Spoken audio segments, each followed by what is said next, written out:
Tudo certo.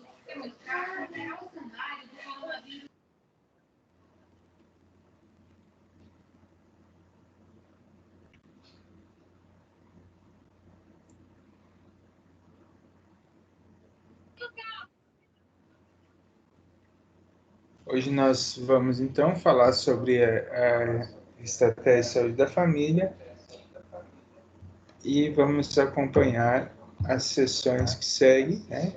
Vamos falar sobre a introdução dos processos de trabalho em saúde da família e o planejamento estratégico.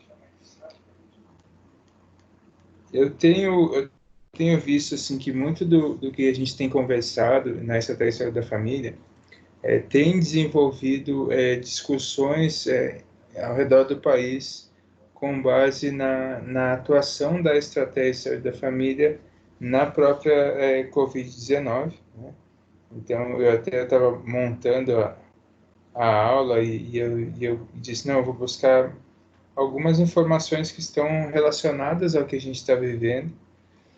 E aí, ao mesmo tempo, eu penso assim, se não vai ficar muito, a gente vai sempre ficar falando sobre isso, mas eu acho importante a gente falar sobre aquilo que a gente está vivenciando e o quanto que a disciplina ela precisa ser focada nisso, porque não adianta a gente olhar na disciplina e vocês vão ver que a questão da saúde da família sendo monitorada, monitorando as famílias, monitorando a população, e ao mesmo tempo a gente olha para a nossa vivência e não vê a estratégia realizando isso, né? Então, é algo que a gente precisa discutir e o espaço para discussão é a academia. Então, é onde a gente precisa discutir, a gente precisa conversar sobre isso. Eu tenho conversado nos grupos de monitoramento do país inteiro, tem um grupo que é da Covid-19 do país, aí tem um outro grupo que é do estado, tem outro grupo que é da região, e aí eu tenho discutido isso com o pessoal sobre a inclusão dessa tarefa da família cada vez mais nesses processos. Então, a gente precisa conversar sobre isso também aqui na nossa aula da disciplina de estratégia da família. Aí eu encontrei uma entrevista que ela é muito interessante com o professor Gastão. O professor Gastão, ele é um dos organizadores desse livro que nós temos aí projetado, que é o Tratado de Saúde Coletiva.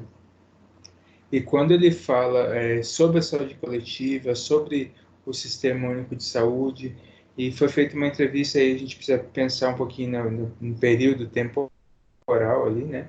Porque essa entrevista foi no dia 15 de abril, então ela já faz mais de um mês, né, que foi realizada a entrevista, então a gente teria que olhar a situação que nós estávamos no país nessa data para analisar a fala dele.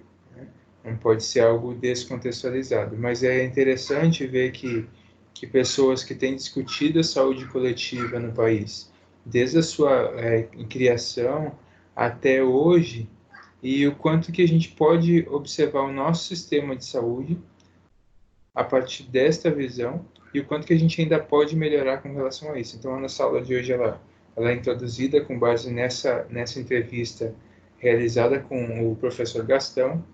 E aí eu quero, inclusive, que aqueles que não conhecem o professor Gastão e já acessaram esse tratado de saúde coletiva, que é esse livro, nós temos muitas cópias, né, no acervo, na biblioteca desse livro, e é um livro que, assim, nós temos porque a instituição, a Anhanguera, ela fez a compra das cópias e ela pode reproduzir com a capa da Anhanguera. E nós conseguimos ter esse acesso, diferente de muitos locais que a gente não tem acesso. Quando eu fiz o mestrado, boa parte do que a gente trabalhou foi com base nesse livro, nesse tratado.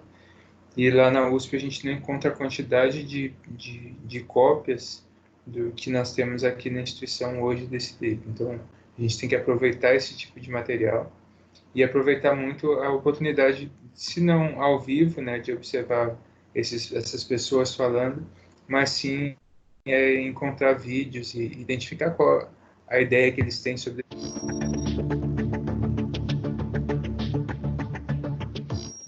Olá, pessoal! Nesta edição da série especial do Direto na Fonte sobre o coronavírus, vamos conversar sobre o SUS, o Sistema Único de Saúde. E para avaliar como a pandemia do novo coronavírus vem sendo enfrentada pelos equipamentos de saúde pública que compõem esse sistema, eu converso agora com o médico sanitarista Gastão Wagner, professor do Departamento de Saúde Coletiva da Faculdade de Ciências Médicas da Unicamp. Olá, professor, muito obrigada pela entrevista.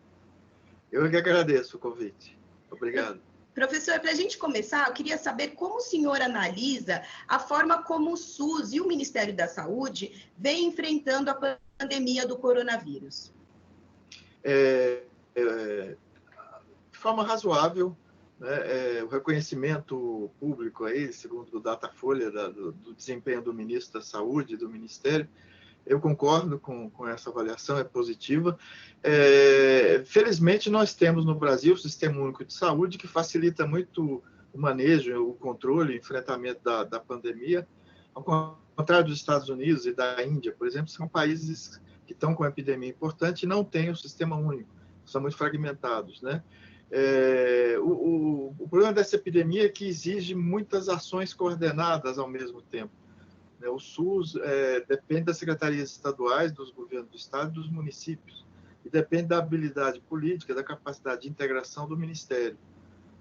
O ministro Mandetta vinha fazendo isso razoavelmente, mas o conflito com o presidente da República, ciúmes com o governador de São Paulo, do Rio, etc., fragmentou. Então, a gente está sentindo que o enfrentamento da epidemia está muito fragmentado. Por exemplo, há 2 ou 3 semanas, nós já deveríamos ter adotado a quarentena regional estadual, que só o governo federal consegue fazer de fato. Ou seja, a grande São Paulo, grande Rio de Janeiro, Baixada Fluminense, deveria ter sido isolado do restante do país apenas para transporte de cargas, de coisas essenciais. O Brasil não tomou essa medida, então nós estamos caminhando para uma epidemia nacional. É a mesma coisa em relação à preparação do SUS para os casos graves. A gente sabe que de 10% a 20% dos casos do coronavírus vão parar em hospitais. E desses 15%, 20%, a metade termina em terapia intensiva, com a pessoa em ventilação mecânica. E o SUS não, pela previsão do número de casos que nós temos graves, o SUS não tem essa capacidade. Então, estamos correndo atrás de financiamento, de compra de ventiladores mecânicos, de abertura de novos leitos, de equipamento de proteção individual. Isso está uma correria muito grande. E a coordenação, o papel do governo federal, ele vem decaindo ao longo das últimas 3 semanas. Cada estado, cada governo estadual, secretaria estadual e grandes municípios está se virando. Isso está prejudicando nessas duas coisas, tanto no isolamento, na quarentena, quanto na aquisição, inclusive a aquisição de testes. Sem o governo federal fica muito difícil cada estado conseguir fazer esse provimento. Professor, e o subfinanciamento faz, infelizmente, parte da história do SUS. A gente sabe que a saúde é uma das áreas mais afetadas pelo enxugamento dos gastos públicos, que vem sendo acentuado aí nos últimos anos. Segundo um levantamento do pesquisador de economia da saúde, Francisco Fúncia, que é consultor do Conselho Nacional de Saúde, que analisou os dados do orçamento da União destinado a essa área, os investimentos em saúde estão em queda livre. Em 2017, o governo investiu cerca de 15,77% do que arrecadou em saúde. Em 2019, o índice caiu para 13,54%, ele diz, esse pesquisador, né? O que representa apenas no ano passado menos 20 bilhões de reais na saúde. Na sua opinião, como esse cenário afeta as estratégias para o enfrentamento da pandemia nesse momento? Afeta muito, né? O SUS é o principal instrumento que o Brasil tem, que o governo tem, o Poder Executivo, que a sociedade tem, para enfrentar a pandemia. O SUS vem sendo desfinanciado, né? Perdeu 20 bilhões nos últimos 2, 3 anos. O orçamento previsto para 2020 era menor, 9 bilhões do que o de 2019. Agora, com a declaração da calamidade pública, em tese, isso pode ser superado. Já veio mais 7 bilhões para o SUS, mas ainda é insuficiente. E nós estamos pagando o preço disso, o preço desse descaso com o SUS, com a política pública, com as políticas públicas em geral, no caso da saúde, né? E falta aquilo que eu estava dizendo da outra vez. Nós não temos a capacidade instalada hospitalar, não temos a capacidade de equipamentos de proteção individual, ou seja, então estamos correndo contra o tempo, improvisando hospitais de campanha, reorganizando os hospitais de referência. Nosso Hospital das Clínicas da Unicamp fez uma reorganização para aumentar, colocar a metade da sua capacidade instalada para o coronavírus, né? para a epidemia. Aumentou em 40% a capacidade de terapia intensiva, e tudo isso é dinheiro novo. Eu sei que até hoje o Hospital das Clínicas não recebeu nenhum tostão a mais, além do previsto do Sistema Único de Saúde, né? Então, essa política muito radical de ajuste fiscal prejudicou a educação, a ciência e tecnologia, a pesquisa, está prejudicando também o SUS, né? Corte de bolsas, enfim, desativação de equipes de investigação. O SUS perdeu pessoal, né? Perdeu na atenção primária, em hospitais. A gente tem mais ou menos 30. Estamos tentando lutar contra isso agora, recuperar em 2 meses o tempo perdido. Mas o SUS perdeu 30% dos leitos, né? Com esse ajuste financeiro também na saúde, em função do teto de gastos. O financiamento já era difícil há 4, 5 anos atrás. A gente considera que o Brasil tem um subfinanciamento. A gente gasta 3,6% do produto interno bruto com o SUS. Os outros países, Portugal, Espanha, gastam 8%, 9%, a Inglaterra, o Reino Unido, 10%. Né? Então, a gente já tinha um financiamento inadequado. Né? E 80% da população somente tem o SUS. E na epidemia, todo mundo depende do SUS mais ainda. Não só os 80%, como a população inteira. Professor, eu queria que você comentasse também, numa entrevista recente, o pesquisador da Fiocruz, Carlos Gadelha, né, uma entrevista ao jornal O Globo, chamou a atenção para a extrema dependência que o Brasil tem de equipamentos, produtos farmacêuticos e outros serviços de saúde, o que, segundo ele, é incompatível com um sistema universal como o SUS. A gente tem visto aí laboratórios públicos abarrotados, sem condição de dar conta da demanda de testes por falta de pessoal, por falta de equipamentos e até de reagentes, também uma carência, aí, como o senhor mesmo já disse, de equipamentos de proteção individual para os profissionais de saúde, má distribuição de leitos de UTI. Como o governo federal, estados e municípios deveriam, na sua opinião, enfrentar esses problemas? É a mesma coisa, fica muito difícil, tendo em vista o passado recente, a história recente de dependência. Hoje tem na manchete, em vários jornais, que o Ministério está comprando equipamentos médicos, hospitalares, para enfrentar a epidemia, por quase 200% mais caro do que o mercado há um ano atrás. Essa é uma correção que nós precisamos fazer, terminada a epidemia e durante a epidemia, do que o neoliberalismo, essa coisa da desindustrialização.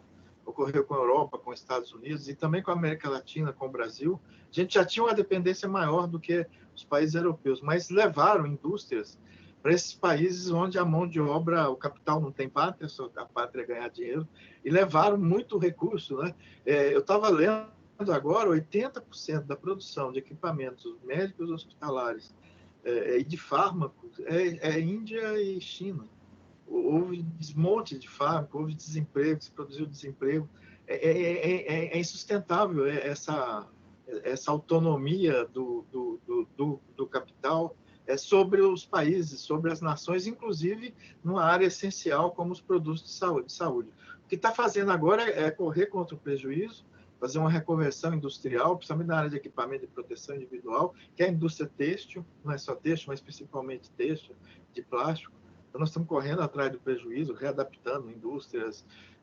Agora, na área de ventilação mecânica, é muito mais difícil fazer uma reconversão industrial em 2, 3 meses.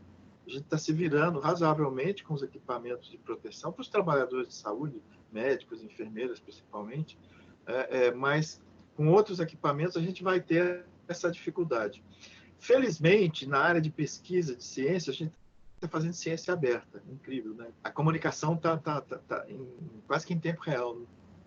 As equipes de investigação da Europa, de Israel, da China, do Brasil, dos Estados Unidos, estão se comunicando bem. Sim. Se a gente encontra vacina, remédios, antivirais, etc.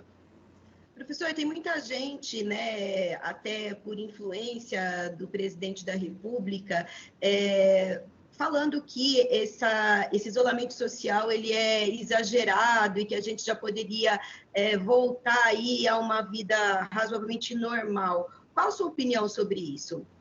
É totalmente equivocado, não tem nenhuma base científica epidemiológica. É o contrário. Como não tem vacina, a gente não tem um medicamento efetivo, né? O principal instrumento de prevenção, de profilaxia, é o isolamento social. Né? É o isolamento social. Com o isolamento social, a gente, essa tal de achatamento da curva, né? A gente diminui o teto, o número de casos, o contágio, interrompe o contágio e diminui, portanto, o número de casos graves e o número de óbitos. Todos os países do mundo estão usando o isolamento, alguns foram negacionistas também, como o nosso presidente da República, né, o caso do Boris Johnson, mas que recuperou logo, em 10, 12 dias, o Reino Unido passou a fazer a mesma coisa com o presidente dos Estados Unidos, o Donald Trump, tinha uma posição negacionista. Em geral, as empresas, o mercado, pressionam muito, porque, de fato, a epidemia provoca a diminuição da atividade econômica e, portanto, recessão. Por isso é importante medidas sociais. Começa a bolsa emergencial, que nós estamos fazendo, apoio à pequena e média empresa, porque vai ter que parar, a gente tem que parar mesmo. E o Brasil, eu já critiquei, nós não estamos parando o suficiente. E criou uma ambiguidade entre a orientação do presidente e do Ministério da Saúde. Né? Há um enfraquecimento do isolamento em todo o Brasil, no estado de São Paulo. Já tivemos um padrão de quase 70% das pessoas isoladas. O levantamento do fim de semana é 55% no estado de São Paulo. E uma pressão para flexibilizar essa palavra mágica. Ou seja, daqui a 15 dias nós vamos pagar o preço com mais mortes, com mais internações, com fila, com a dificuldade do SUS de atender os casos graves. Bom, professor, diante de tudo isso que a gente falou, qual é o seu prognóstico para o SUS em relação aos desafios aí que a pandemia do novo coronavírus está colocando a todos nós? É difícil fazer uma previsão porque nós estamos numa época de muita incerteza. Né? E o desempenho do SUS, por exemplo, depende da efetividade, da eficácia do isolamento. E o isolamento está com problemas, como eu já analisei, está heterogêneo, o governo federal, o presidente é contra, e o ministério acabou se paralisando, né? Tanto não está estimulando, não está orientando, não está tomando a frente. Você tem que achatar a curva, porque senão vai sobrecarregar o SUS.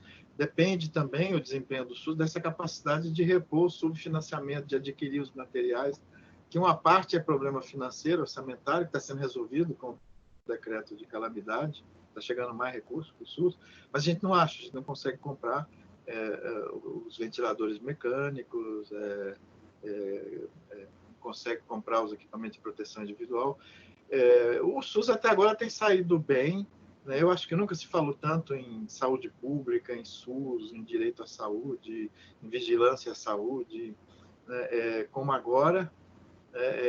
Eu tenho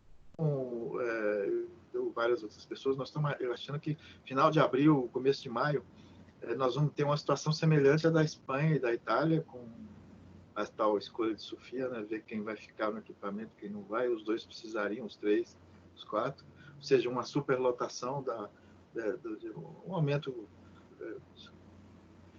muito grande, súbito, né? Simultâneo de casos graves e superar a capacidade, como está acontecendo em Manaus já, né? Há um esgotamento da capacidade de UTI. Isso com certeza desgasta o SUS, mas é política pública, né? São responsabilidades das nossas autoridades, do que fizemos antes, nos últimos 3 anos, 5 anos, estamos pagando agora, né? Tem reflexo agora. Mas, em geral, eu acho que eu tenho uma visão otimista, que acho que a maior parte da população brasileira está reconhecendo a importância de ter o direito universal à saúde, ter um sistema único de saúde, né? Não só para os 80% que não tem convênio privado, mas para todos nós, né? A epidemia, todo mundo depende do SUS, não só os 80%. Então, eu tenho uma visão positiva sobre o futuro do SUS e da política pública de saúde. Numa entrevista que a gente fez o ano passado, professor, o senhor se lamentava com o fato de, na sua visão, a população nunca ter se mobilizado, de fato, os movimentos sociais em defesa do SUS. O senhor acha que é possível que isso aconteça depois dessa experiência que a gente está vivendo agora? Uma parte da população brasileira se mobilizou pelo SUS, né? Eu lamentava, por exemplo, os sindicatos organizados, os servidores públicos. O pessoal sempre preferia lutar por convênio privado nos acordos coletivos do que fazer a defesa do SUS, ao contrário da tradição do Reino Unido, da Itália, da Espanha, né? E o SUS passava assim como um certo pairo, um certo silêncio, né? As pessoas falam: eu fui operado de câncer, eu tratei de câncer no Hospital das Clínicas da Unicamp. Eu fiz uma cirurgia de apêndice no hospital municipal, eu fui no postinho da prefeitura. Então, o SUS ficou meio que diluído no Brasil por essa fragmentação, né? E a gente tem até, o povo, a população, tem dificuldade de identificar, né? E portanto, de defender o SUS. Mas o SUS sobreviveu nesses 30 anos, 32 anos, né? Existe, ele é um grande sistema, tem muitas dificuldades. Eu espero que a sociedade brasileira seja mais proativa na defesa do direito à saúde, do SUS, como também no enfrentamento da desigualdade, a gente não falou nisso, né? Mas enfrentar a epidemia no Brasil tem um adicional, que é a desigualdade. Nós temos dificuldade de recursos, não temos trilhões de doses que os Estados Unidos têm emergencialmente. Lá eles têm que pagar para todo mundo, porque as pessoas não têm direito a maior parte da população lá não tem seguro privado, não garante a terapia intensiva. Então, o governo está tendo que pagar. Está tendo que pagar os testes lá, porque são caríssimos, os testes são caros. Eles tiveram um problema de testagem, porque cada um tinha que pagar seu teste. Então, eu espero que a população valorize essa coisa da ciência e tecnologia. Está claríssimo o papel nessa epidemia, da universidade, da educação pública, da escola, né? Enfim, da transparência, da democracia. Tomara que o povo brasileiro fique mais atento à defesa dos direitos e da democracia. Muito obrigada por compartilhar com a gente suas análises, professor. Eu que agradeço, Juliana. Foi um prazer, apesar de ser um assunto difícil. Essa edição do Direto na Fonte fica por aqui. Continua acompanhando as redes sociais da Unicamp para ficar por dentro dos próximos programas. Fiquem bem, fiquem em casa e até mais.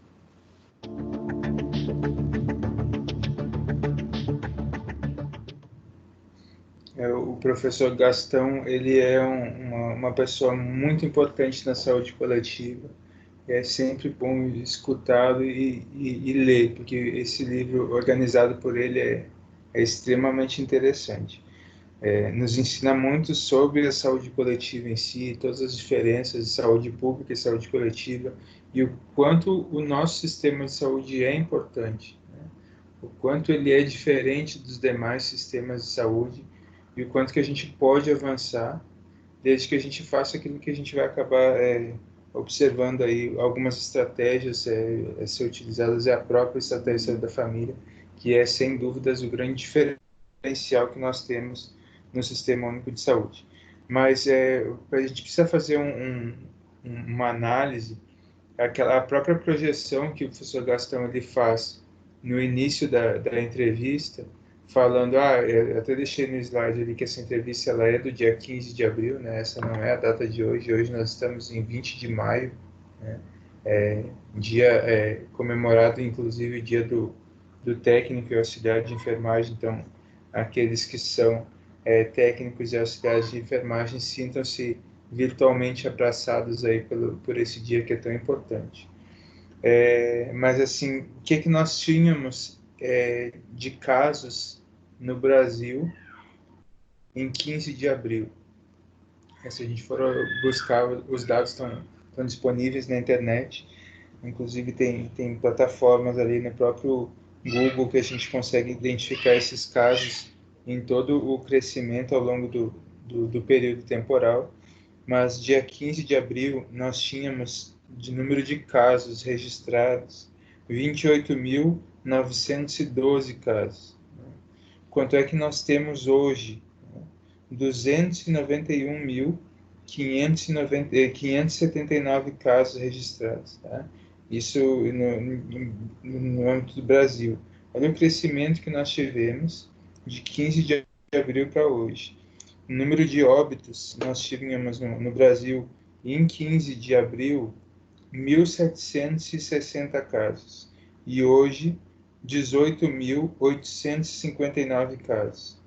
Só que no Amapá nós tivemos um crescimento tão expressivo do número de casos entre 15 de abril e 20 de maio.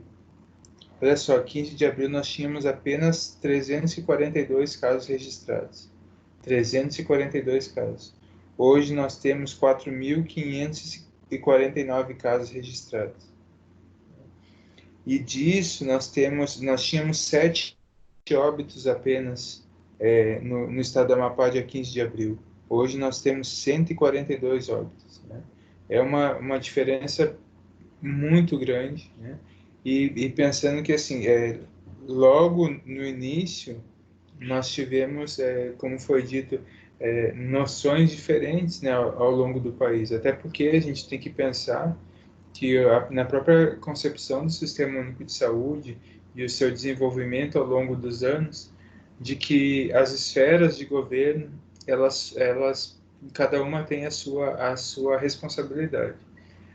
E assim, aqui no estado nós tivemos a iniciativa da prefeitura e do governo com relação ao isolamento, que é diferente do restante do país. Então, alguns estados, alguns municípios resolveram fechar logo no início.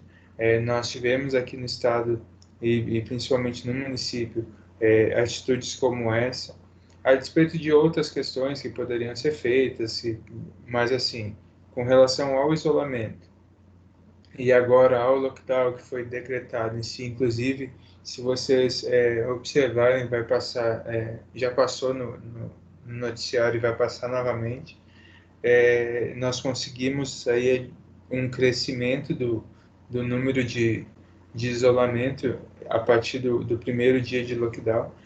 Agora a gente vai ver como é que foi no segundo dia, mas nós já tivemos um número expressivo, ainda não chegamos naquilo que precisava, mas eu acredito que a população ela vai se manter em casa, né, mais ainda a partir dessas medidas. Mas a gente precisa mesmo do convencimento, porque a população precisa entender que dentre as esferas, as 3 esferas de governo, a gente já sabe que é a União, o Estado e o município, né?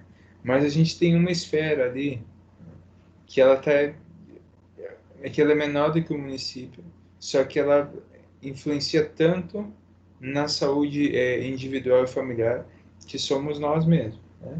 Então a gente tem que pensar assim, não em 3 esferas, só as 3 esferas de governo, mas a gente tem que pensar no papel do usuário também. Então é União, é Estado, é município e você, eu, né, o usuário em si, né? O que é que nós estamos fazendo com relação a isso? Então a gente precisa fazer, ter esse cuidado. Hoje teve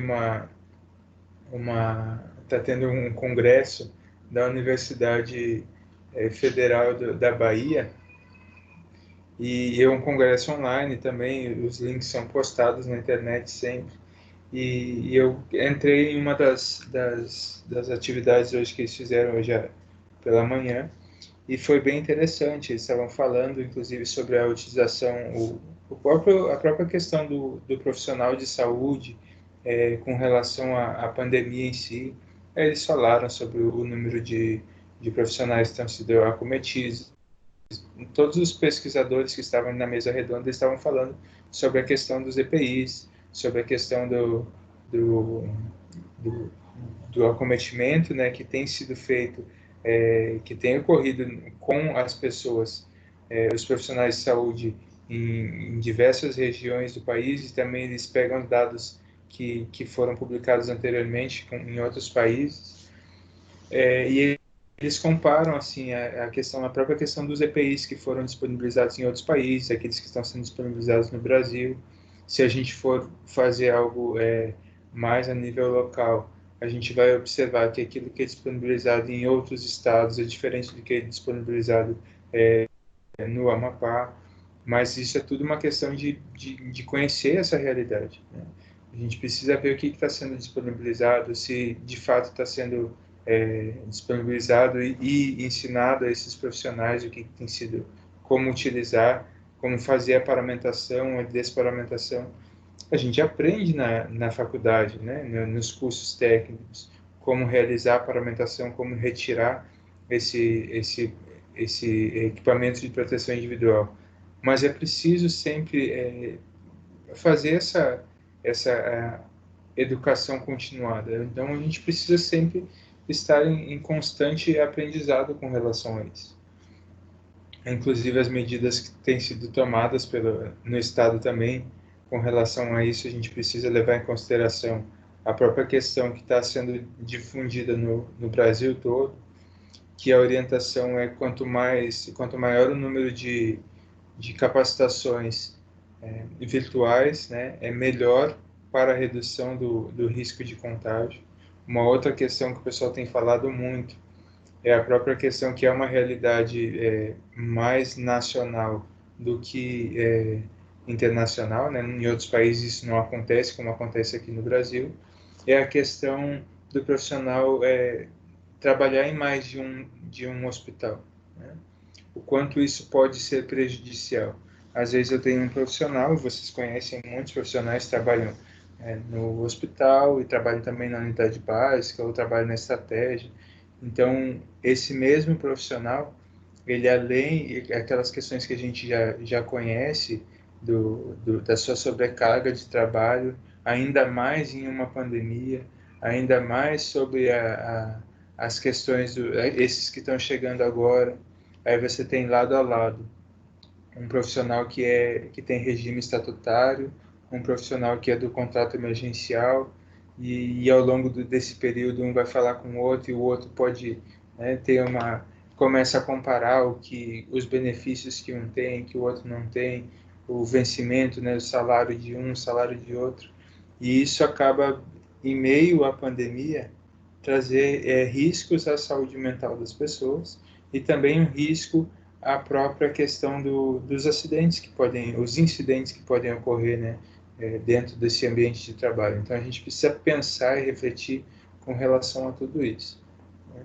Então os pontos que precisam ser discutidos, a gente vai falar sobre a estratégia da família e a sua relação com todos esses casos, tanto o caso confirmado, quanto o caso presuntivo, o caso suspeito.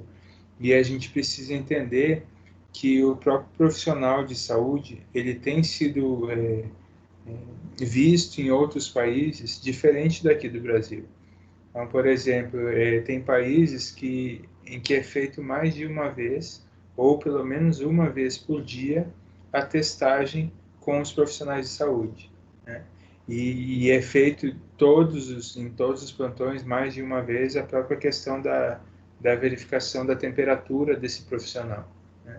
Em busca da febre, a gente sabe que a febre ela está nos protocolos como sendo o sinal mais importante ali, mas a gente sabe que tem pessoas que são assintomáticas também, mas a gente leva com relação à regra e não com relação ao desvio da regra, né, a exceção. Mas esses profissionais eles são avaliados dessa forma todos os dias, mais de uma vez por dia, né? Então eles têm o teste rápido todos os dias. Como é que isso está sendo feito a nível Brasil? Como é que isso está sendo feito a nível da região norte, do estado do Amapá, né? Além disso, a questão das equipes. Em outros países, o pessoal que está no aeroporto, né, que estava no aeroporto logo no início da pandemia, eles estavam todos paramentados com o macacão, com o macacão sanitário, com tudo. E aí nós vamos observar que essa não é a realidade do Brasil, né? Na realidade, no Brasil é uma outra questão, né? Não é a própria o respirador, né? Conhecido como máscara N95 ou PFF2, que é o que de fato protege o profissional de saúde com relação a isso, pelo menos é o que a CDC recomenda, né? Estados Unidos, Europa. né, recomendam o uso da N95 por todos os profissionais, independente da área de atuação. Já a Anvisa não tem essa recomendação. A Anvisa tem a recomendação de que o profissional utilize, o profissional que está em áreas críticas, né, com os pacientes confirmados em si, ele sim vai utilizar. Mas os outros profissionais vão utilizar a máscara cirúrgica. Então, a gente tem toda essa relação. Eu posso pensar que isso é com relação ao fornecimento, que a gente não vai ter os EPIs adequados para todos. Tudo isso tem que ser pensado, né? Mas o que a gente tem que entender é o seguinte: o material correto é se não pode ser utilizado esse, aí uma justificativa de não poder, de não ter a possibilidade de utilizar o correto, aí sim utilizar outro material, aí é uma outra questão, é uma justificativa para o não uso.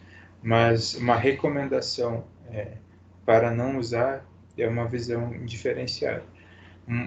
Uma preocupação que está acontecendo hoje no país é pela questão das máscaras de pano, que a gente sabe que para a população isso é difundido diariamente, né, que utilize a máscara de pano, e essa máscara de pano com 2 camadas de tecido, ela realmente pode trazer pelo menos uma sensação de proteção a essa população, né?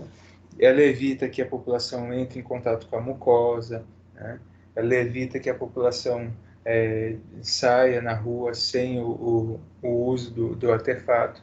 Ela não tem o mesmo sentido da máscara ao respirador, o N95, obviamente. Mas ainda assim a gente tem muito mais uma questão de educação para essa população do que propriamente dito uma eficácia comprovada. Isso está sendo estudado constantemente, né? A eficácia de cada uma dessas máscaras. A própria questão da desinfecção de ruas também tem sido utilizada em alguns locais como sendo uma medida extremamente importante. Em outro ponto, existem estudos que estão sendo feitos com relação a isso. Ou aqueles próprios túneis, né, que foram desenvolvidos em alguns países, túneis de desinfecção, né, que eles são muito utilizados em alguns países, falam que ele é eficaz, e já está sendo feito estudo com relação a essa recomendação, inclusive a Organização Mundial de Saúde já não está mais recomendando essa utilização. Então, tudo isso a gente precisa observar. O que eu estou falando para vocês? Não adianta, e eu sempre vou falar isso, não adianta a gente pensar que saiu da faculdade, vocês estão aí quase acabando o curso de vocês, não adianta sair da faculdade e falar, eu já sei tudo, porque a gente olha para trás e vê que a gente não sabe, e a gente precisa estudar mesmo, buscar outras teorias, buscar outros conhecimentos que não são dentro daquela caixinha do curso que nós escolhemos. Com um belo exemplo que a gente pode ver com relação a isso é o professor que vocês têm, o professor Patrício, que foi buscar conhecimentos fora da enfermagem, né, o mestrado e doutorado, e a partir disso ele está trazendo uma contribuição tão importante, né? Se fosse buscar só dentro da enfermagem, é como a gente sempre fala, eu vou buscar dentro do curso que eu fiz a graduação, dentro da enfermagem, dentro da odonto, dentro da fisioterapia, só buscando, afunilando esse conhecimento. Muitos teoristas falam o seguinte: esse profissional, ele cada vez mais sabe menos, né? Porque ele vai se aprofundando em um conhecimento e vai esquecendo do todo. Diferente daquele outro, do outro teorista que vai nos falar, não, cada vez mais a gente tem que ampliar o conhecimento, se é que eu quero modificar a profissão, né? Então eu tenho que buscar. Fiz um curso de graduação, então eu vou buscar conhecimentos que estão fora desse curso, para que eu possa trazer algo de novo para essa ciência. Então, isso é um recado importante que a gente precisa dar. Cada vez que perguntam para você, que especialização você quer fazer? Busque algo que não seja fechado dentro da profissão, busque algo que amplie a sua visão, amplie o seu horizonte.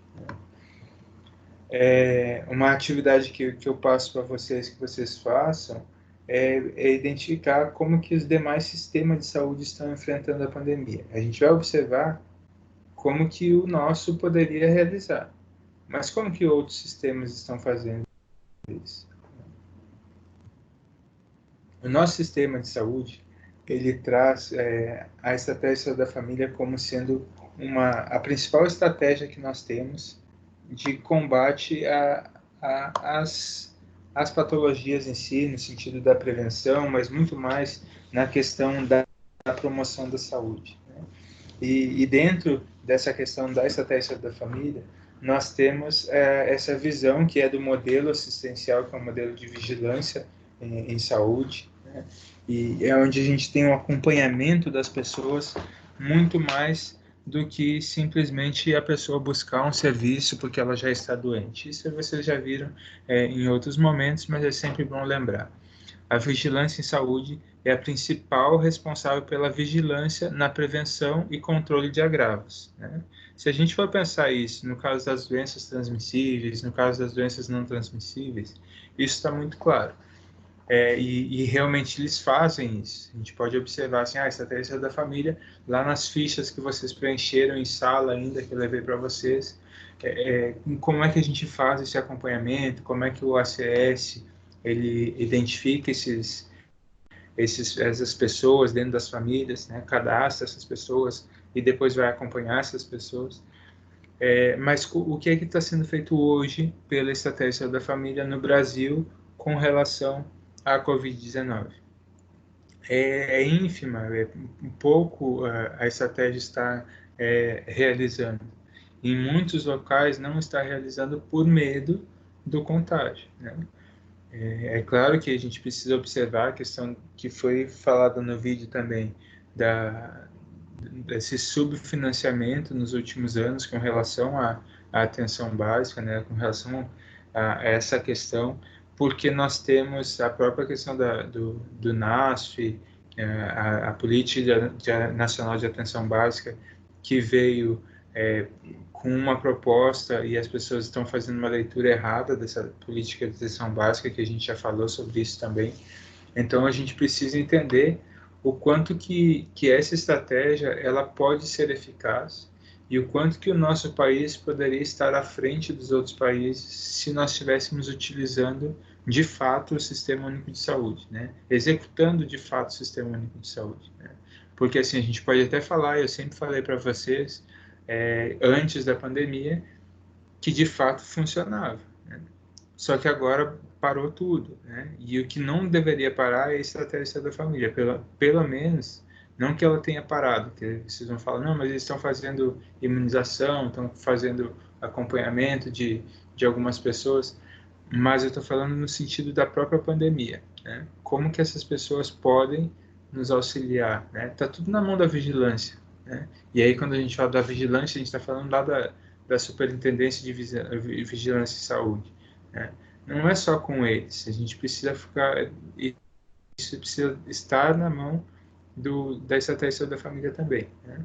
Isso precisa ser descentralizado, são eles que conhecem aquelas famílias, são eles que conhecem o local, eles conhecem a região, eles conhecem a área onde essas pessoas vivem, então é uma ajuda que a gente não está utilizando. Promoção da saúde, monitoramento epidemiológico, né? Atividades sanitárias programáticas, a vigilância em saúde ambiental, olha os agentes de combate à endemia, né? A própria saúde do trabalhador, inclusive eu falei com um de vocês lá pelo WhatsApp, que seria interessante pegar as duas disciplinas, que tem turma que está fazendo as duas disciplinas em conjunto, né? Saúde do trabalhador e a estratégia da família, e essas disciplinas têm tudo a ver. O que a gente poderia fazer na própria questão do trabalhador em saúde? Aproveitar aí que a gente está na semana da enfermagem, mas não esquecendo outros profissionais de saúde, mas como que a gente poderia fazer um trabalho voltado para a saúde do trabalhador, né? Uma atividade acadêmica voltada para a saúde do trabalhador com relação à Covid-19, né? Tem muita coisa que a gente pode estudar e pode desenvolver aí, mesmo algo que seja um estudo teórico, mas que possa ter uma produção importante lá para quem está na linha de frente, ou para quem está formando agora também, assim como vocês, para que possa trazer uma noção diferenciada do que é o cuidado em saúde em si, né? Um exemplo que a gente não tem, que a gente até poderia ter, porque sempre é solicitado, quando as pessoas fazem o cadastro, quando elas entram no sistema de saúde enquanto profissionais em si, por exemplo, abre um concurso e a pessoa vai lá, faz o concurso e passa. Aí a gente tem que escrever, dar uma declaração de que não trabalha em outro local, que trabalha exclusivamente lá. Isso pode ser uma coleta de informações muito voltadas para a questão econômica e questão legal, mas a gente poderia muito bem ter esse dado enquanto saúde do trabalhador. Porque se a gente, se a coordenação de trabalhadores e serviços, né, ela tivesse esse dado, né, quais são os profissionais que trabalham em mais de um local, né, em que locais que eles trabalham, né, essa própria organização da escala de serviço poderia ser diferenciada para esses profissionais, né. Então a gente teria que ter uma estratégia para começar a pensar na saúde do trabalhador dessa forma, né. E é algo que eu estou falando para vocês, é algo que pode estar vinculado à disciplina de saúde do trabalhador, mas também à disciplina de estratégia de saúde da família, né. Essa imagem que tem do mapa mundi, mostrando a questão do próprio da aviação, né, da aviação civil com relação a isso, é justamente para ilustrar o quanto é rápido uma disseminação.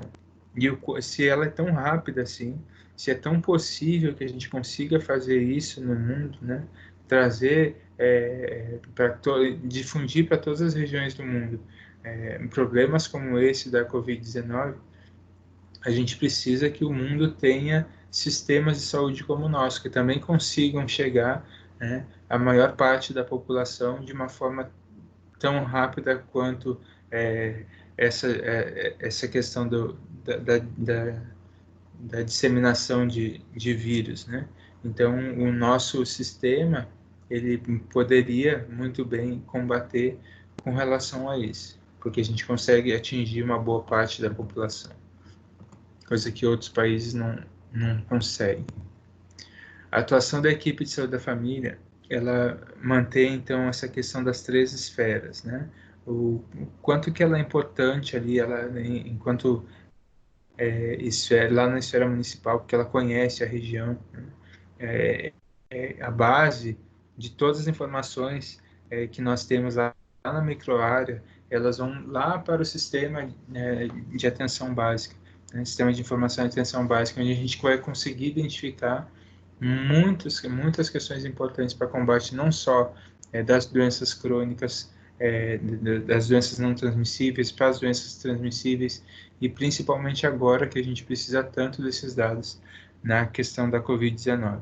Informações obtidas na atenção básica, então, elas são armazenadas, são processadas e utilizadas para o estabelecimento das prioridades.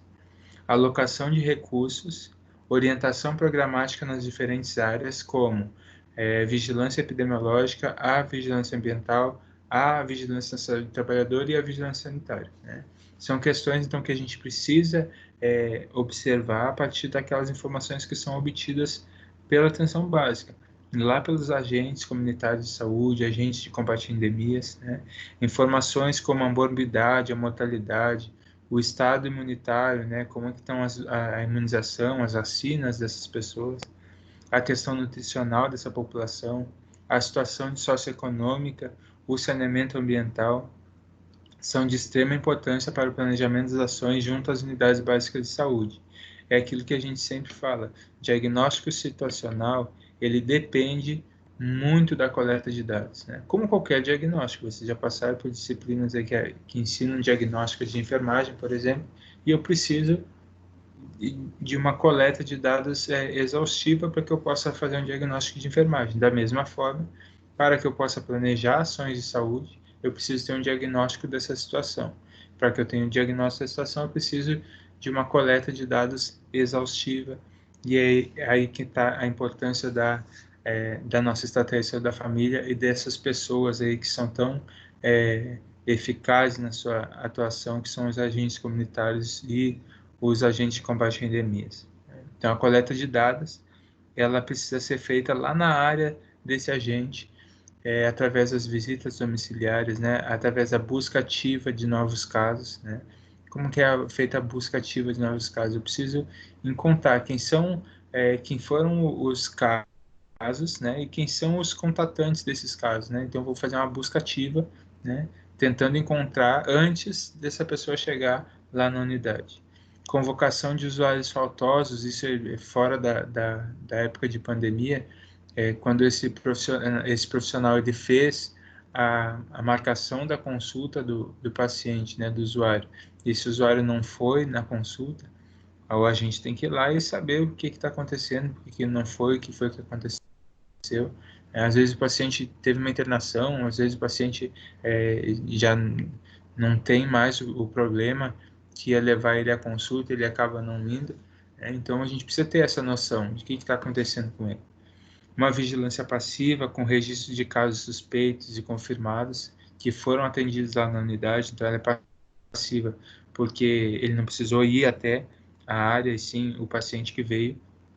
Notificação de doenças e agravos, elaboração de relatórios de acompanhamento de casos presentes nessa unidade básica de saúde, então precisa sempre acompanhar esses casos.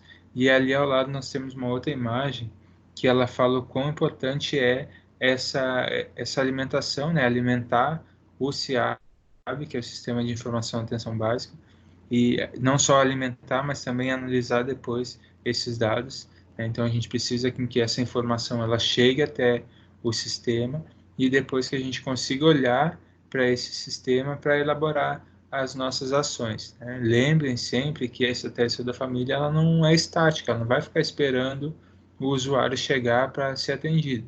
Ela precisa desenvolver ações com base nessa coleta de dados anterior.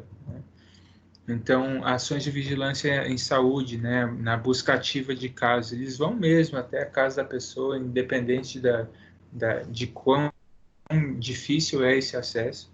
Né? Então, ela vai ser realizada na visita domiciliar, quando identificar casos sintomáticos ou até mesmo os casos assintomáticos em comunicantes, ou seja, em pessoas que tiveram contato com casos. Então, a gente vai precisar fazer uma busca ativa com aqueles que, mesmo assintomáticos, entraram em contato com casos reais.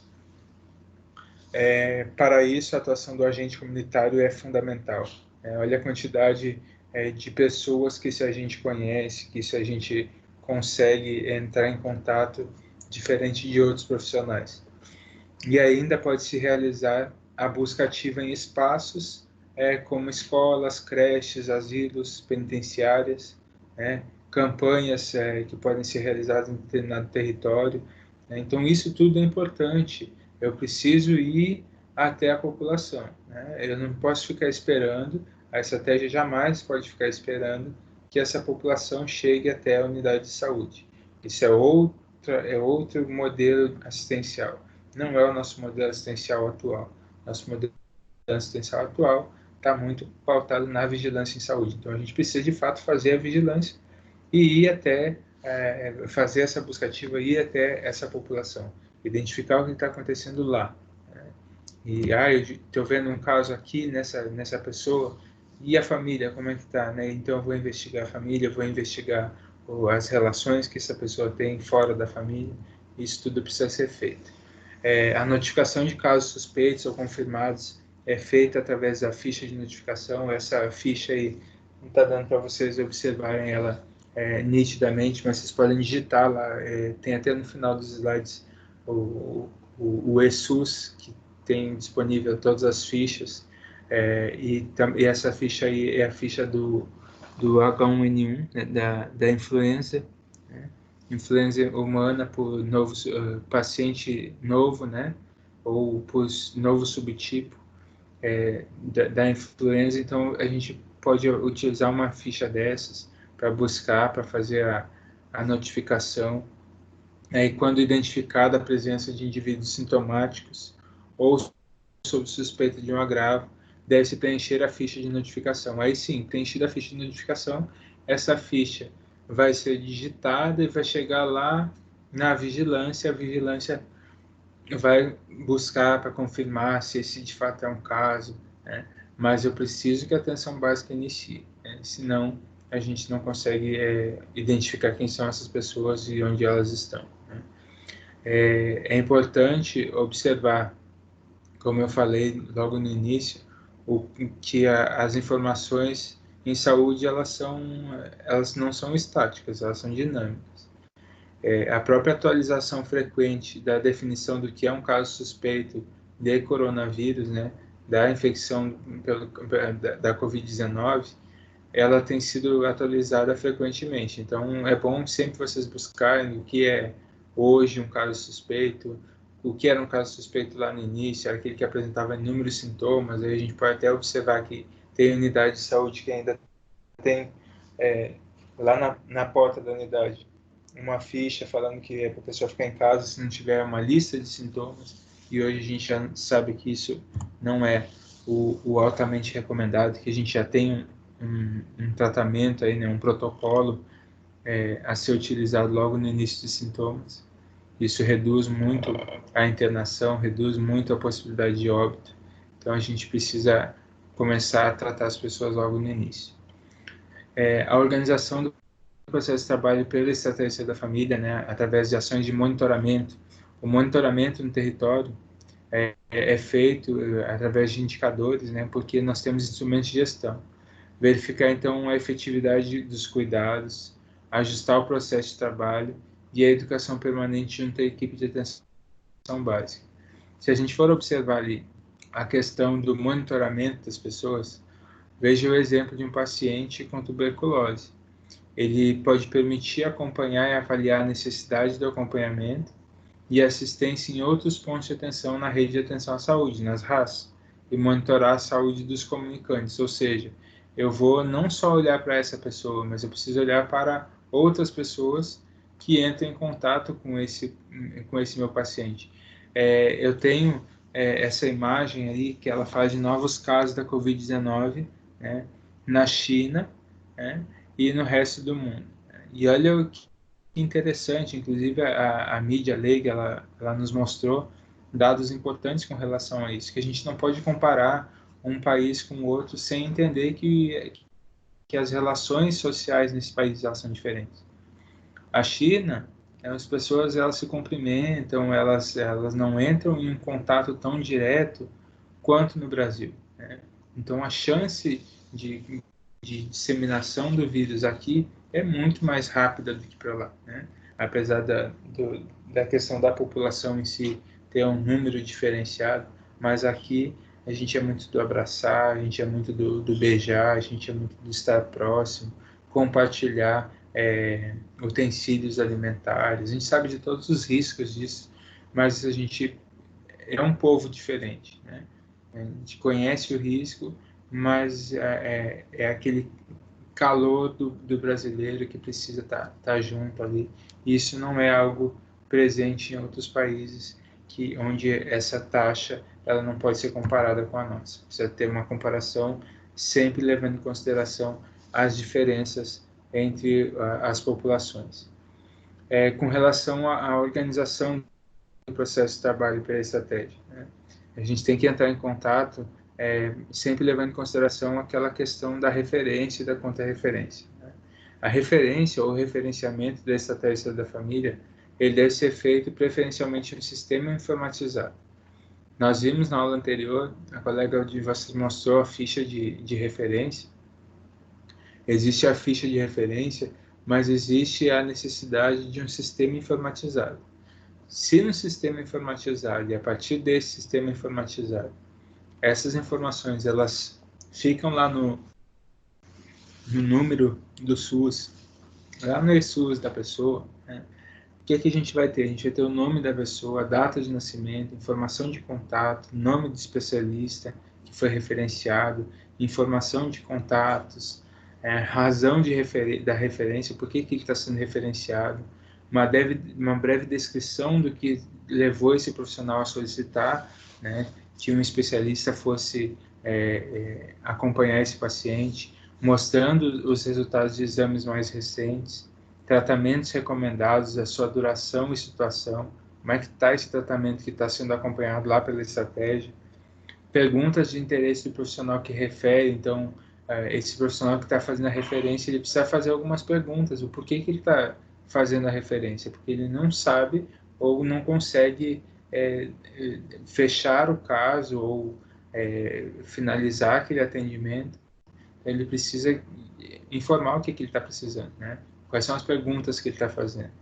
Os diagnósticos primários ou secundários, ou a inexistência de diagnósticos, plano de cuidado desenvolvido com a pessoa, né? E é importante esse com a pessoa, porque o plano de cuidados individual, ele precisa levar em consideração a adesão que essa pessoa vai ter. Então, eu preciso que a pessoa faça parte da elaboração desse plano de cuidados. O monitoramento proposto pelo especialista e a data que foi realizada essa referência. E depois a contra-referência, ela precisa ser feita também com as informações, para que a estratégia, para que esse profissional que referenciou, ele tenha uma resposta àquelas perguntas que ele emitiu. E como é que é feito o monitoramento para a COVID-19? Né? Na COVID-19, né, esse é um exemplo, uma imagem de exemplos de como fazer esse monitoramento. A gente começa aqui pelo caso identificado na comunidade, né? Eu identifico o caso e aí depois eu preciso identificar quem são os contatos, né? Então, pronto, eu identifiquei os contatos. Então, eu vou monitorar essa pessoa por 14 dias, né? Se durante 14 dias ela não apresenta sintomas, eu paro de monitorar essa pessoa, esses contatos, tá? Se essa pessoa teve sintomas, né, eu vou identificar quem são os contatos desse contato e monitorar por 14 dias, né? Se não teve sintoma, eu paro. Se continua, ela volta igual esse azulzinho aqui, né? Isola quem tem sintoma, né? Testa, inicia o tratamento para COVID-19, né? O primeiro teste deu positivo, né? Aí depois, se teve 2 testes negativos consecutivos, ou seja, faz um teste negativo e aí faz um outro teste e esse teste dá positivo. Então, eu vou ter que fazer um outro teste negativo e tem que ter 2 consecutivos negativos, né?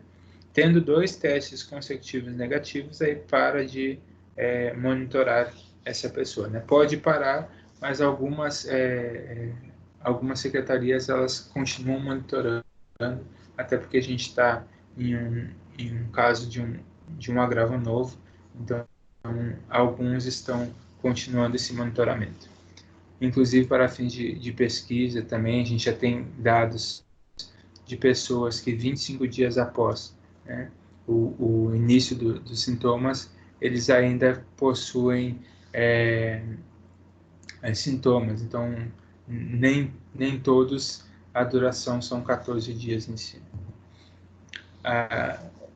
Não vai acabar ainda, tá? A gente já vai fazer a primeira rodada de perguntas, que é a seguinte: habilitem o microfone de vocês aí. As atribuições da equipe de saúde da família na vigilância em saúde, né? Assinar a alternativa correta. A identificação de riscos, famílias e grupos vulneráveis. Usar indicadores para avaliar o impacto das ações e intervenções realizadas. Realizar a busca ativa de casos novos de doença de notificação compulsória. Que é a alternativa que vocês marcaram aí nessa questão?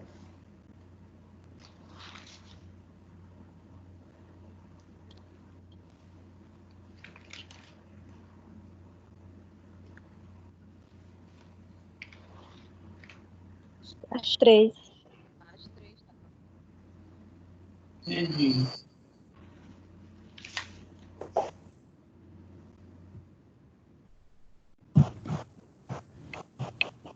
A D, Eu fiquei em dúvida nessa compulsória mesmo. Agora me explica essa palavra aí. Eu também fiquei, só que eu não quis questionar.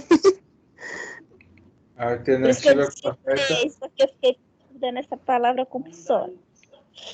a alternativa correta é a alternativa D, né?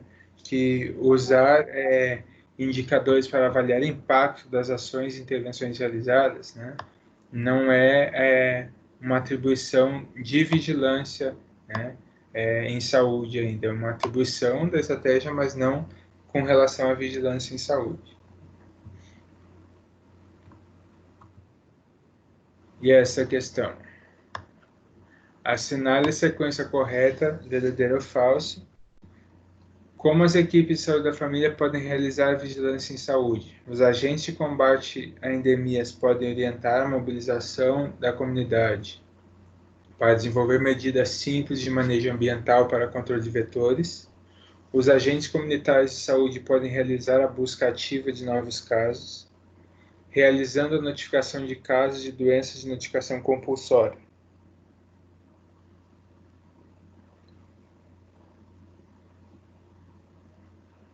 Eu acho que é a B. A alternativa correta é a alternativa A. São todas verdadeiras. Professor, me fale sobre essa notificação compulsória. O que é isso? Eu acertei. A notificação compulsória é quando você vai identificar o caso e vai preencher a ficha de notificação compulsória, né? Existem doenças e agravos, a gente viu lá no início, que são de notificação compulsória, né? E aí precisa fazer o preenchimento dessa ficha, né? E faz a É só notificação. um nome de uma ficha, notificação compulsória, é isso? Na verdade, não é o nome da ficha, porque cada um dos agravos que são de notificação compulsória, eles têm uma ficha diferente. Isso é uma estratégia que a gente precisa utilizar, a notificação compulsória, ou seja, identificou o caso, precisa, né, em absoluto que eu preciso notificar, para que haja esse registro de fato e que possa ser feito se for algo transmissível, eu preciso identificar quem são os contatos. O exemplo da tuberculose, da própria Covid-19, elas são de notificação compulsória. Então, identificou o caso, eu preciso notificar para que a rede consiga identificar que eu preciso ir atrás dos casos próximos a essa pessoa. Essa é a questão da notificação em si. Assinar a sequência com verdadeiro ou falso. Como as equipes de saúde da família devem organizar o processo de trabalho para vigilância em saúde? Devem atuar integrando ações de vigilância com assistência, por meio de busca ativa de casos em domicílio e em outros espaços no território, por meio de monitoramento de casos e referenciamento a outros pontos de atenção.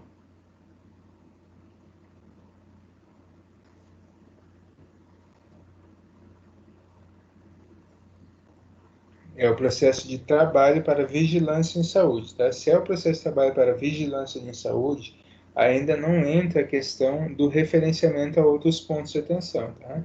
Ele está fazendo essa noção de buscar a vigilância. Então, integrando ações de vigilância com assistência e, no caso da busca ativa de casos em domicílio e outros espaços no território, que são as creches, as escolas, as igrejas, né? A abordagem familiar dentro de saúde da família, aí é que está o grande diferencial da estratégia em si, né? Ela leva em consideração que eu preciso não entender somente a pessoa, e sim eu preciso buscar quem é essa família em si.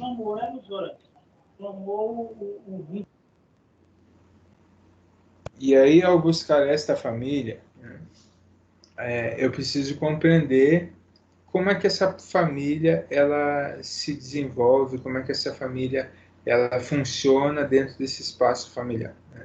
Então, quais são os papéis de cada um dos membros da família, né? Quais são as idades deles, quem são os progenitores, né? Os pais, avós vivos, né? Eles estão vivos, os avós, né? Os pais, moram na mesma casa, os pais, eles são divorciados, separados, vivem com outros parceiros, como que eu preciso conhecer. Então, o agente, quando ele vai... Lembra que eu falei para vocês e vocês fizeram a atividade de preencher as fichas? E eu falei para vocês assim, olha, gente, é para vocês preencher, não é para que você entregue para o colega preencher, porque a gente não pode deixar a ficha, a família preenche, ele volta para casa, nem ele volta para a unidade e entrega a ficha, nem sabe o que aconteceu. Não, ele precisa sentar, conversar com essa família exaustivamente, conversar com todas as pessoas, ouvir o máximo de pessoas possíveis ali dentro daquela família. Porque a partir dessa escuta que a gente vai conseguir conhecer essa família de fato e saber quais são os agravos, quais são os problemas que essa família pode apresentar. Então, deve-se observar a família nuclear, que são os pais e filhos, e no mínimo 3 gerações, né? Quem são os avós, os pais, os filhos, para avaliar padrões de repetição de doença, inclusive de crenças, hábitos consolidados entre as gerações, né? Qual é a crença que eles têm, o que eles costumam fazer, hábitos de vida, eles sendo saudáveis ou não tão saudáveis assim, eu preciso conhecer. Então, a estratégia ela traz isso como sendo fundamental. Instrumentos para avaliação e compreensão das famílias existem vários, né? Tem muitos instrumentos aí que podem ser utilizados. Mas a chave a chave que está em questão aí é a comunicação. A gente precisa favorecer a comunicação. Então, por isso, entrevistar. É sentar, é conversar, essa entrevista qualificada, né? Uma escuta qualificada, uma escuta ativa, onde você vai conversar com essa família, né? Em um ambiente que seja da família, né? Por isso que a estratégia da família ela tem uma vantagem diante de outras estruturas. A gente não consegue fazer isso dentro de um consultório, por exemplo, porque a pessoa que foi no consultório foi só ela, não foi a família. A estratégia da família, a gente vai na casa da pessoa e pergunta para essa pessoa. Às vezes você vai na casa para fazer uma visita e aí você, ou para fazer um curativo, no caso do enfermeiro, no caso ou fazer um pré-natal, algum acompanhamento você vai fazer e você identifica as relações que existem dentro dessa família. E se tem animais domésticos, se tem algum problema na estrutura física da casa que afete a saúde da família, né? Então, isso tudo é importante. Então, registrar todos esses dados, para aí sim a gente conseguir fazer um diagnóstico familiar. O que está acontecendo com esta família. Né? E não o que a pessoa lembra quando vai ao consultório. Não. Ali, favorecendo a comunicação, conversando com a família no ambiente dela, eu consigo informações muito mais eficazes. A escala de avaliação de risco apresentada por Coelho, né, Coelho e Savassi, ela é uma escala que vai nos mostrar, a partir dos dados que eu vou coletar com essa família, através da ficha A, que está disponível no SUS, né, e a partir disso eu faço um score, né, eu vou calcular e vou estratificar se essa família está em risco 1, que é o leve, risco 2, que é o moderado, ou 3, que é o grave, né? Então, com base nesse score, eu tenho essa equipe, ela permite uma melhor compreensão sobre a relação entre os fatores que determinam a saúde e as situações vivenciadas pelaquela família em si, né? No livro em si, ele traz essas informações e traz a tabela, né? Então, eu busquei um vídeo que ele mostra direitinho um caso para que a gente possa...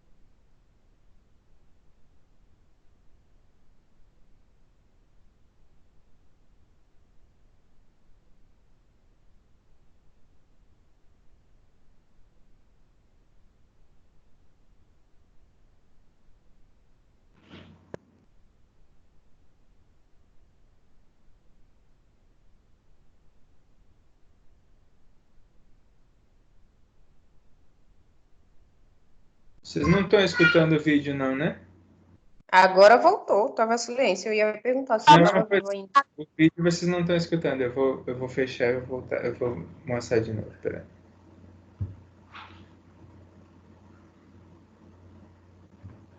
Tá dando erro no meu áudio aqui.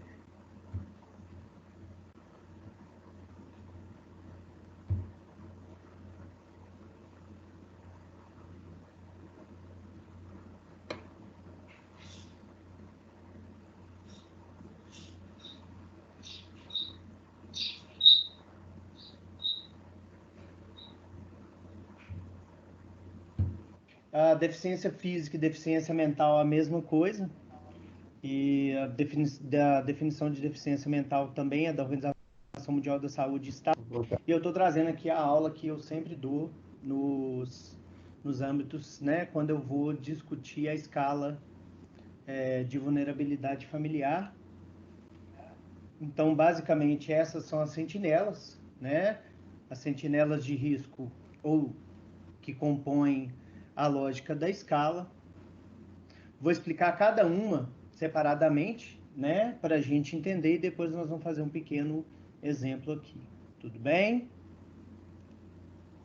Então, pontuam 3 pontos, né? Acamado, deficiência física, deficiência mental, baixas condições de saneamento e desnutrição grave.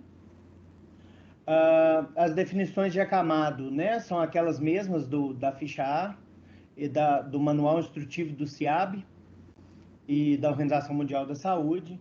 A deficiência física e deficiência mental a mesma coisa.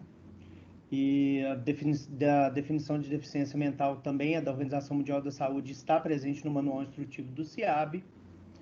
As baixas condições de saneamento têm sido, né, uma dificuldade para alguns para classificarem. Então, nós consideramos baixas condições de saneamento a presença de qualquer um dos 3 piores cenários de saneamento do CIAB. Então, o que é baixa condição de saneamento? É esgoto a céu aberto, lixo a céu aberto ou água não tratada. A desnutrição a gente usa como definição, né, a própria instrutivo do CIAB, mas é a questão do IMC. A gente sabe que a nutrição tem alguns questionamentos em relação a essa definição de desnutrição. Drogadicção é importante, gente. Qualquer droga ilícita ou lícita. Então, álcool, tabaco, né? Uso de benzodiazepínicos, dependência de benzodiazepínicos, então dependência de diazepam, clonazepam, conta e pontua dentro da escala. Desemprego, analfabetismo, enfim, os dados, no artigo de 2012 há uma explicação bem clara a respeito disso, e a relação é morador sobre cômodo, então número de moradores sobre o número de cômodos. Se maior que 1, ou seja, se há 9 pessoas para 7 cômodos, pontua-se 3. Se há, por exemplo, 5 pessoas e 5 cômodos na casa, pontua-se 2. E se o número de moradores é inferior ao número de cômodos, então a pontuação é 0. Lembrando que cômodo é qualquer parte da casa, exceto o corredor e alpendre, que banheiro, cozinha, área de serviço, tudo isso conta como cômodo. Se há várias pessoas na casa com uma condição, a pontuação é por indivíduo. Então, se, por exemplo, no caso da drogadicção, você tem lá uma pessoa que fuma e bebe e faz uso crônico de benzodiazepínicos, não consegue suspender, essa pessoa vai pontuar 2 pontos. Agora, se tem 5 pessoas em casa, todas 5 tabagistas, cada uma pontua 2 pontos, tá? Os únicos indicadores que não vão pontuar por indivíduo são os indicadores relacionados à casa, ou seja,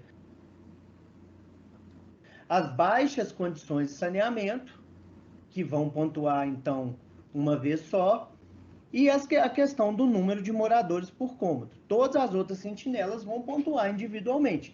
Então, se você tem 2 pessoas com deficiência física, é 3 pontos para cada pessoa, ok?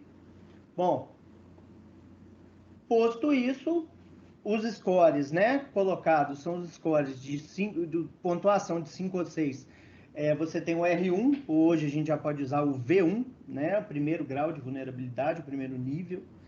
O score 7 ou 8 vai ser o V2 ou R2 e maior que 9 R3, lembrando que não existe risco ou vulnerabilidade zero, ou risco ou vulnerabilidade nula, tá? Existe a vulnerabilidade habitual, então, por favor, não usem R0, não usem V0. A vulnerabilidade é a vulnerabilidade habitual, até porque as condições são dinâmicas.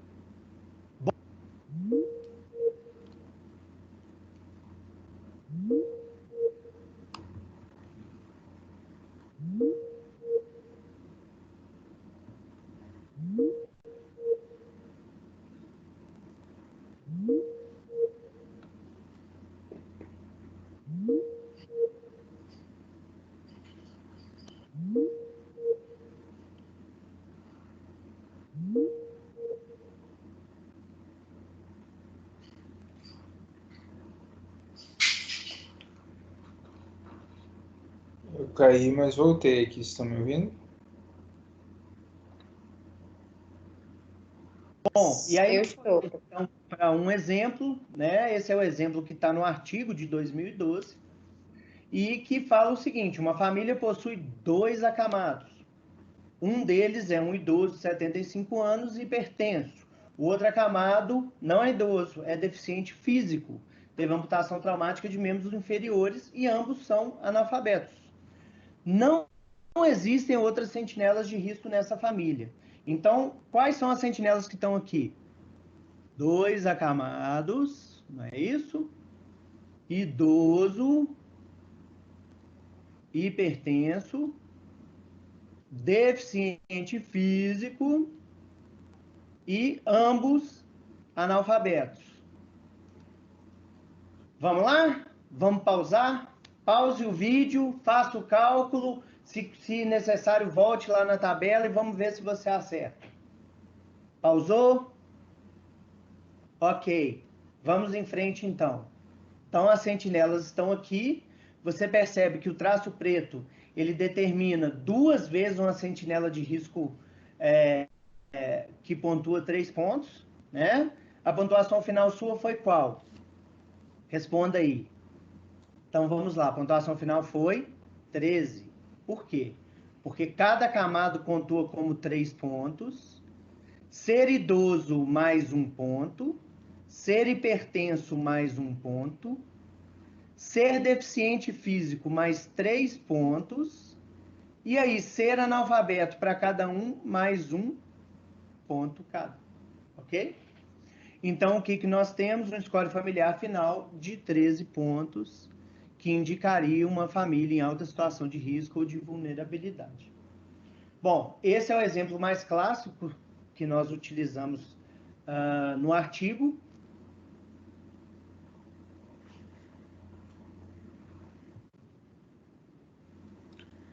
Além disso, nós temos o genograma. O genograma, ele funciona, a gente já fez lá na sala, logo nas primeiras aulas, algo parecido com o genograma, né? Foi quando a gente estava fazendo a primeira noção de como era a família. Eu pedi para que vocês fizessem a árvore genealógica de vocês, só que já mostrei alguns símbolos do genograma para que vocês utilizassem esses símbolos, né? Para quando chegasse nesse momento não ficasse algo tão diferente, tão longe do conhecimento em si. Então, as figuras geométricas utilizadas são as figuras que estão nessa imagem, que é a figura 4.1. Então, tem símbolos diferentes ali, né, sendo o quadrado para o sexo masculino, o círculo para o sexo feminino, né? E aí por diante tem todas as relações, ou quando é casado, divorciado, quando tem a relação, como é que a gente caracteriza quando é filho, quando tem uma separação, quando tem uma... Né? Isso tudo está bem definido na questão dos símbolos em si. E aí como é que a gente faz para desenhar esse genograma? Porque não basta eu escrever, né, eu desenhar ele, eu preciso mostrar quem são essas pessoas, né? Então, Este é o módulo de abordagem familiar no diabetes mellitus. Essa relação. Foi elaborado por José Mauro Cerati Lopes e Leda Chaves Dias. O genograma familiar é a representação gráfica do sistema familiar e deve ser realizado mostrando pelo menos 3 gerações. Esse registro gráfico mostra informação sobre os membros da família e as suas relações. É uma fonte rica de hipóteses sobre como um problema clínico pode estar relacionado com o contexto familiar e a sua evolução através do tempo, e também para demonstrar visualmente suas repercussões na saúde das pessoas. A visualização do genograma por parte da pessoa acometida por determinado problema, por exemplo, no caso de diabetes, e de seus familiares, pode fazer com que haja um melhor entendimento sobre a doença e as repercussões que ela acarreta. Este é um exemplo de genograma familiar no diabetes mellitus. No genograma, podemos verificar Jane como sendo a pessoa identificada ou a pessoa-alvo. Ela é representada por 2 círculos. Sempre que vamos representar o paciente-alvo no genograma, devemos usar os 2 círculos ou o duplo quadrado. Duplo quadrado no caso de ser homem, duplo círculo no caso de ser mulher. Podemos verificar na história da Jane que existem várias pessoas com diabetes ou com história familiar de diabetes. A irmã de Jane, Sara, faleceu. Ela tinha diabetes, teve insuficiência renal e foi vítima de amputação. Sabemos que Sara faleceu porque o seu símbolo está assinalado com um X. Os demais irmãos de Jane não têm diabetes. O Pedro é hipertenso e o Adão também é hipertenso. O João, o pai de Jane, ele tinha uma história familiar de diabetes e tinha hipertensão. Tem hipertensão. O João ainda está vivo. A Maria, a mãe da Jane, já é falecida. Ela tinha diabetes, hipertensão e insuficiência renal. Na história familiar materna da Jane, o seu avô Paulo também tinha diabetes, teve um AVC e sofreu amputação, e também já é falecido. A avó da Jane também se chamava Jane e teve um AVC. Existe um tio da Jane chamado Pedro, que teve hipertensão e infarto, mas não teve diabetes. Existe uma tia da Jane chamada Ana, que teve diabetes e que já é falecida e também era hipertensa. Então, realizando o genograma sempre de uma forma que a pessoa possa visualizá-lo enquanto está sendo construído, podemos demonstrar visualmente para aquela pessoa ou a família da pessoa que tem diabetes a incidência do diabetes na sua família, as complicações e as repercussões que aconteceram na vida familiar.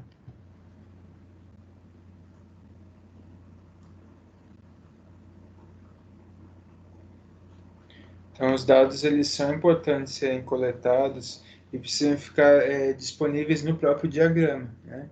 Que é o que próximo daquele nosso exercício, né, que a gente estava fazendo, que vocês estavam escrevendo, mas de uma forma que fique claro para a pessoa enquanto está sendo realizado, né? Mas além desse material, a gente vai precisar também fazer um ecomapa, né? E o que seria esse ecomapa? O ecomapa é quando a gente vai unir todas essas informações, né? Porque eu tenho tanto a questão do meu genograma, né? Quanto eu tenho a questão dos contatos, com quem essa pessoa tem contato, né? Essa família em si, ela tem contato com outras pessoas, ela tem contato com serviços, tem contato com igreja, né? Então a gente vai observar o seguinte, que o ecomapa é um instrumento que, por meio de uma representação gráfica também, complementa os dados do genograma, né? Então a gente consegue observar o genograma, né? Aqui está o genograma simplificado, né? A gente consegue observar o genograma acrescentando informações a respeito das relações dessas pessoas com instituições, com comunidade e aquelas que de fato têm uma relação direta com essas pessoas. E aí tem toda a simbologia para cada um dos tracejados, né? Essa simbologia ela é necessária também para que a gente possa compreender a relação entre eles e para que a gente possa entender um pouquinho de como construir esse ecomapa. Vamos falar agora sobre o ecomapa. O ecomapa é uma ferramenta muito útil na abordagem familiar.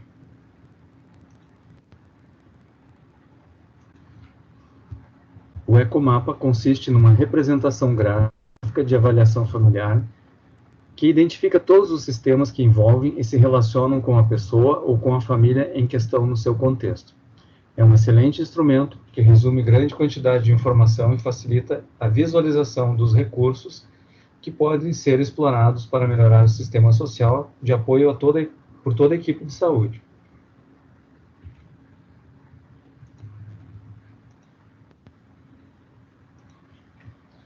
O contexto em que estamos imersos, que suportam e estruturam o universo relacional da pessoa ou da família, servirá para ilustrar, compreender, observar, tecer hipóteses, integrar e envolver os recursos disponíveis da rede para um possível apoio à família e à pessoa com diabetes.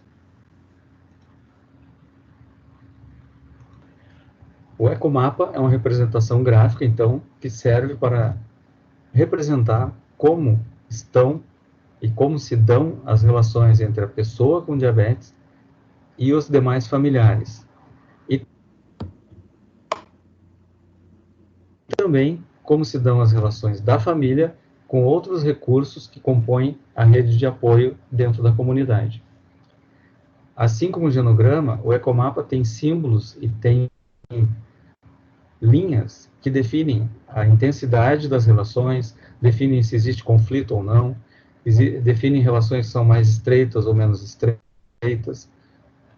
E isso pode ser observado na figura de acordo com as diferentes vinculações.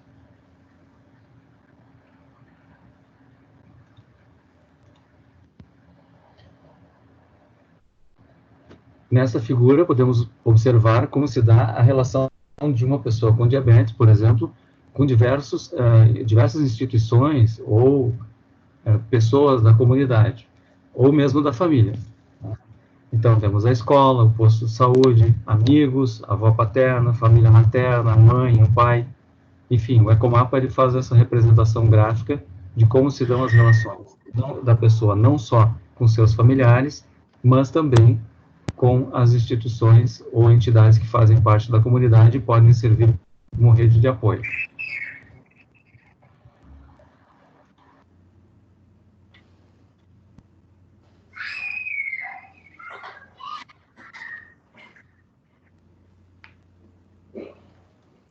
Lá na página 158 do livro didático, vai mostrar aqui que são essas ligações, né? Que as ligações, as linhas, se elas apresentam ligações fortes, né? Ela tem uma linha corrida, né? Se ela é pontilhada, as ligações elas são frágeis, né? Se a linha possui barras, apresenta ali alguns fatores que são estressantes nessa relação entre as pessoas. Quando as setas indicam o fluxo de recursos, né, para onde é que vai o recurso, se ele vem para a pessoa que é o nosso paciente em questão, ou se ele está saindo dessa pessoa, né, e vai para outra relação, para outra família, para uma outra pessoa que está sendo cuidada por esse paciente em si, por esse Vou usuário. pedir de um aqui do Marabaixa. Caro. E Olha, também, o meu microfone tá ligando. Peraí. O professor tá também a ouvindo questão a nossa conversa.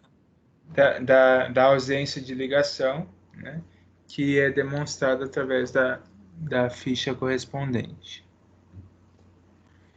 As perguntas dessa sessão, nós temos a primeira pergunta, que é: qual a importância do conhecimento das equipes da família do contexto familiar em si? Essa equipe, ela precisa identificar a presença de risco, identificar as relações interpessoais e como essas podem estar associadas, interferindo no processo da doença, reconhecer o estágio do ciclo familiar e suas vulnerabilidades. Qual que vocês marcaram aí?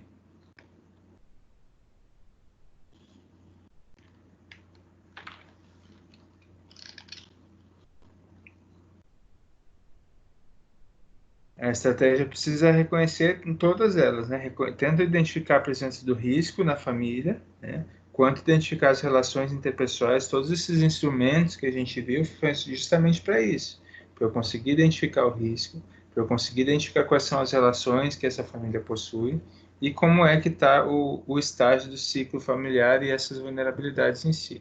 Então, a resposta correta é a alternativa E. A segunda questão vai falar sobre por que as equipes da família devem conhecer o contexto familiar, né? E aí as afirmações que nós temos ali. Para o médico realizar o diagnóstico clínico, é para isso que a estratégia ela vai conhecer o contexto familiar, para o médico fazer o diagnóstico clínico, ou é para possibilitar o diagnóstico nas condições e necessidades de saúde das famílias, e também para possibilitar o planejamento de ações e programação de cuidados, né? Então, a resposta correta que nós temos aí é a alternativa D, que é a alternativa que fala o diagnóstico clínico em si, ele não depende dessa relação voltada para ao que a equipe de saúde da família vai identificar lá, né, com aquela pessoa, com aquela família, né? Isso é muito mais voltado para as outras duas afirmativas. E quais são os aspectos que devem ser considerados para a avaliação da estrutura familiar? Eu vou considerar conhecer apenas a quantidade de pessoas que moram na casa? É só o agente bater na porta e perguntar assim: ei, quantos que moram aí dentro com você? Só isso que ele precisa saber? Ou ele precisa identificar as pessoas que moram na casa, quais as suas idades, quais as suas funções?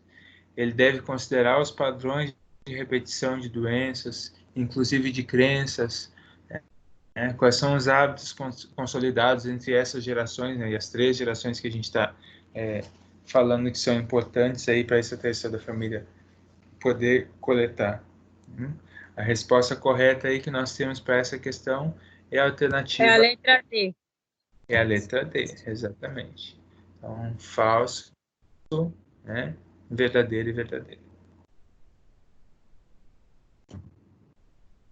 E aí eu pergunto para vocês, né? Que tal você praticar o que aprendeu aí com a sua família, né? Fazer esse material, preencher desde aquelas fichas, montar o genograma, montar os instrumentos todos e tentar entender um pouquinho de como funciona isso aí, se colocar no lugar da estratégia da família, para ver. A gente tinha mostrado para vocês a importância disso lá na sala de aula, né? Porque vocês não podem ser o profissional de saúde da sua família, e pelo menos o profissional de saúde e informação da sua família. Então, faça isso, pegue tudo isso que vocês viram nessas unidades aí até agora, nessas sessões, principalmente nessa aula de hoje, e façam isso com a família de vocês. Vocês vão ver quanto que vocês vão conseguir coletar de informação para que vocês possam ter um cuidado melhor para a família. E onde é que vocês podem encontrar essas fichas? É lá no portal da atenção primária, né, lá no ESUS. No site do Ministério da Saúde, vocês conseguem ter todo esse acesso de fichas, de como desenvolver esse material, assim como tem aqui no nosso livro didático também. Vocês conseguem encontrar esse material mais o disponível, que é aquilo que de fato é feito na atenção nessa terceira da família. Vocês conseguem baixar essas fichas para imprimir ou anotar os resultados lá no caderno de vocês também. Tá? Então façam isso com a família de vocês aí, para que vocês possam ter essa prática diferenciada. Era algo que a gente faria na sala de aula, né? Em divisão de grupos, então vai ficar melhor que vocês façam aí com as próprias famílias também durante esse período aí. Acredito que até a semana que vem você já tem dados bem interessantes para nos mostrar. Vamos fazer o print de quem está ainda nessa aula.